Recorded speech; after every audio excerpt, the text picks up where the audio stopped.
I love samurais. From Sanjuro to Zatoichi to Lady Snowblood, there's just nothing more exciting than seeing a tense and wonderfully constructed sword fight. Another thing you should know about me is that I also love beat-em-ups like Final Fight, Streets of Rage, and Castle Crashers. So, when you mix samurais and beat-em-ups, you'd expect to get something exciting, right? Well, if the result is anything like Revenge of the Ronin, then the answer is an aggressive no. This is a low-budget, poorly made, mindlessly repetitive game that suffers the unforgivable sin of making samurais boring. This is my long overdue review of Revenge of the Ronin.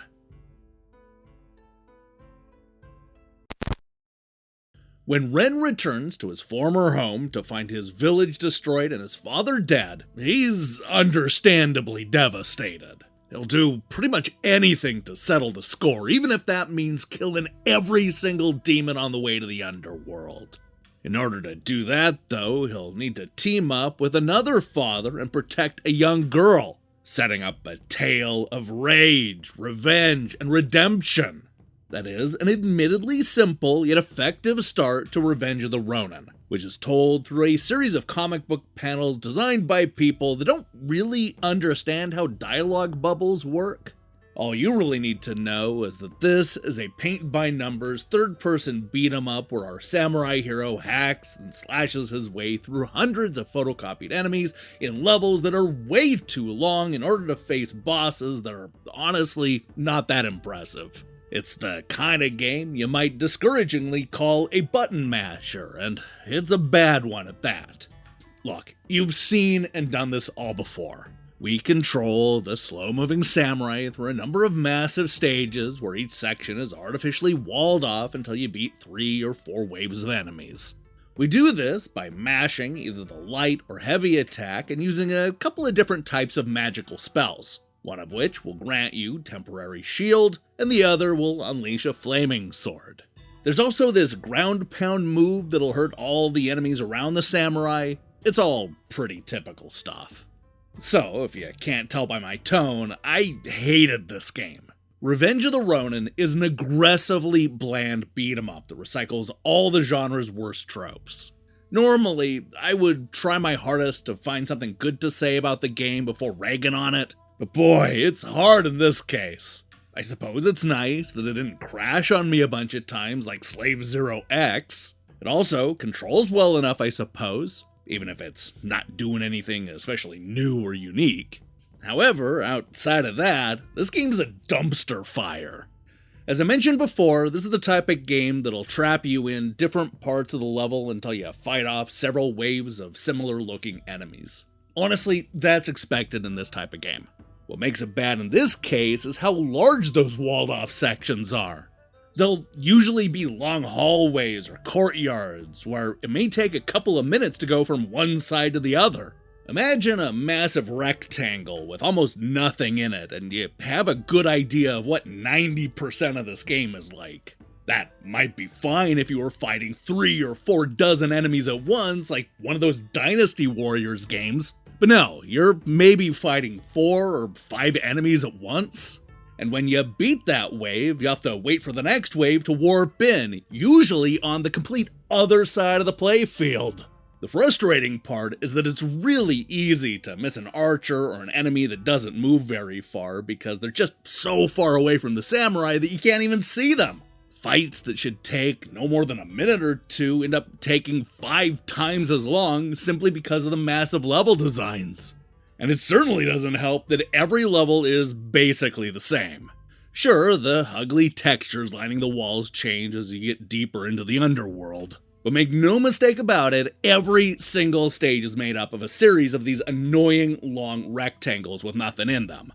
Aside from a bunch of barrels that contain money and health potions, there's just nothing in these stages to interact with. These large, empty rectangles are mostly linked together by bridges with spike obstacles that you'll need to dodge, which is pretty much the only part of this game that I would call fun or exciting. And even then, those end up lasting just a few seconds.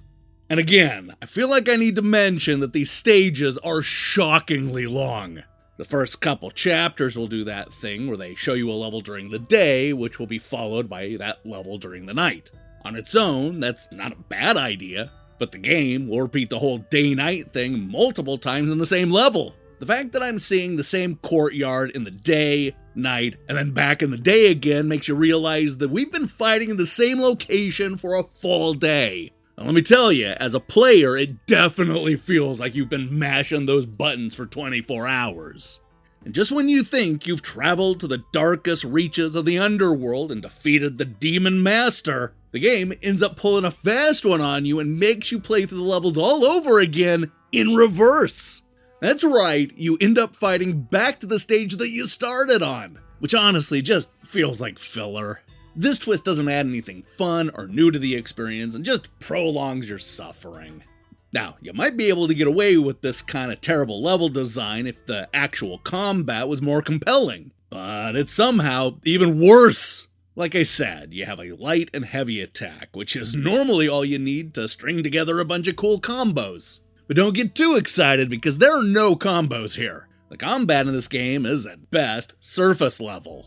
Every single enemy in this game can be defeated by mashing a single button. That includes the terrible bosses. Sure, they get harder as you go along, but once you've upgraded your shield and flaming sword magic, basically every enemy in this game is a massive pushover. Look, I could complain about the dated graphics, the slow gameplay, and the incompetent comic panels, but the game's biggest problem is that it's just so damn boring. This is a game that'll only take 2 or 3 hours to complete, yet I'm telling you, that time will feel like days. The action is so bland and so uneventful that I found myself nodding off on more than one occasion.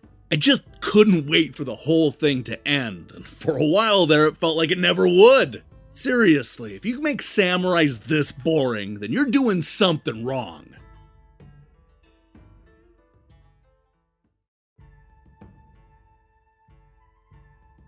I used to think that samurais were always exciting and cool, and then I played Revenge of the Ronin. What should have been an action-packed road trip to the underworld is a slow and thoroughly bland experience that is every bit as boring as it is repetitive. With shallow gameplay and massive levels that are a pain to fight through, even the biggest samurai fan will quit this game long before seeing the underwhelming ending. Look, I'm not sure who the coolest video game samurai is, but it's definitely not Ren. Hey, thanks for watching our review. If you liked what you saw here, then you should know that we post new reviews and features almost every day. In fact, this is our 3rd review of the week. Now, here's the question I have for you. What's your favorite samurai game? It can be a game starring a samurai, or maybe just one where a samurai cameos, like a boss or something. Let me see your picks in the comments below. In other news, we'll be back tomorrow with another Nintendo Switch Online Review Crew episode. While you wait for that, I strongly recommend you click that subscribe button and support what we're doing here. Until then.